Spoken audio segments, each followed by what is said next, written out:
انور رضا صاحب دیکھیے بات یہ ہے کہ جب سے یہ حکومت آئی میں یا ان کا ایک نیریٹو ہے کہ جی ہمیں بہت مشکل حالات ملے اور معیشت ڈوب رہی تھی اور ڈیفالٹ کے قریب تھی، ہم نے اس کو ریسٹور کیا. بہت سارے جو انڈیکیٹرز ہیں انہوں نے بھی یہ بات ثابت کی کہ اب معیشت جو ہے وہ بہتری کی طرف ہے.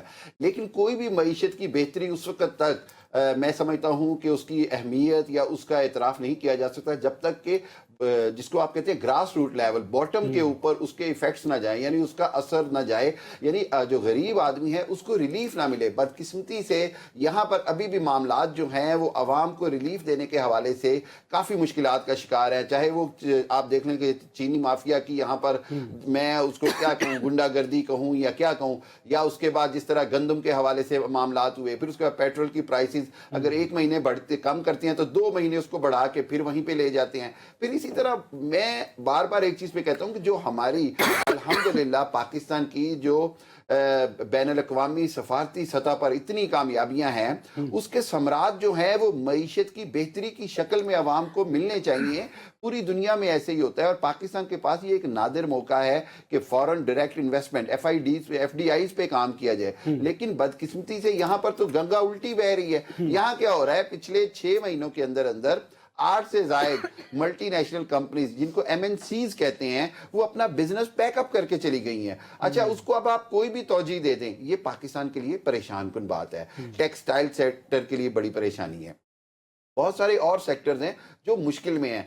سب سے اہم بات یہ ہے کہ عوام کو ہر حالت میں جو ہے وہ ریلیف ملنا چاہیے. حکومت کو اس کے اوپر کام کرنا ہوگا. ابھی میں کل ایک بڑی امپورٹنٹ جگہ پہ میٹنگ میں بیٹھے ہوئے تھے، ادھر کچھ پارلیمنٹیرینز میرے ساتھ تھے، تو انہوں نے مجھے ایک بات کہی کہ جی اس بار جو بجٹ آئے گا نا وہ بہت اچھا ہوگا. تو میں نے کہا بھائی ابھی بجٹ میں آنے میں تو 6 مہینے پڑے ہیں، 8 مہینے پڑے ہیں، اس کا مطلب یہ کہ 8 مہینے عوام مزید تکلیف کاٹیں. تو حکومت کو یہ ہر حالت میں اس بات کا ادراک ہونا چاہیے کہ فوری طور پر عوام کو ریلیف دیا جائے. اور اس کے اوپر ایک بار بار بات کی جاتی ہے اور وہ یہ ہے کہ بہتر اسٹریٹجی اپنائی جائے. کہیں نہ کہیں سے جو حکومت کے میں I am very sorry I have to say جو اللے تللے ہیں، جو فالتو کے ایکسپینڈیچرز ہیں، اس کو کنٹرول کیا جائے. دوسری بات یہ ہے کہ کرپشن کے اوپر قابو پایا جائے. پرائم منسٹر کی ول کرپشن کے حوالے سے I have no doubt about it, ان کا پورا ویژن ہے کہ جی کرپشن اور میرٹ کے اوپر بات ہوگی.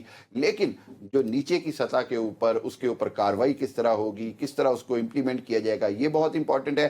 اور اگین آئی ایم ایف کا پھندا ہمارے گلے میں ہے. جب تک آئی ایم ایف کا پھندا ہمارے گلے سے نہیں اترے گا بہت سارے ریلیف نہیں مل سکتے. میں نے 1-2 جگہ پہ میٹنگز میں بیٹھا، انہوں نے کہا جی ہم یہ ریلیف نہیں دے سکتے. آئی ایم ایف کویسچن کرتا ہے، بجلی کی قیمتوں پہ آئی ایم ایف کویسچن کر دیتا ہے. اسی طرح پیٹرول کی پرائسز یا اس کے اوپر جو ڈیوٹیز ہیں، لیویز ہیں جو دوسری ہیں، اس کے اوپر آئی ایم ایف کی طرف سے ہمیں قدغن ہے اور آئی ایم ایف کی ریسٹرکشنز ہیں. تو یہ وہ جگہ ہے جہاں پر اسحاق ڈار صاحب کو خود سوچنا ہوگا کہ کسی نہ کسی طرح آئی ایم ایف کو اس پہ راضی کریں اور پاکستان کی عوام کے لیے باٹم سطح پر، گراس روٹ سطح پر، غریب آدمی کے لیے بہتری اور راستہ نکالا جائے. کیونکہ اگر ساری سفارتی کامیابیاں، تمام معاشی چیزیں، اگر اسٹاک ایکسچینج کہہ لیں، سارے انڈیکس اچھے ہیں، تو اگر عوام کو ریلیف نہیں ملا تو یہ سب بے سود ہو.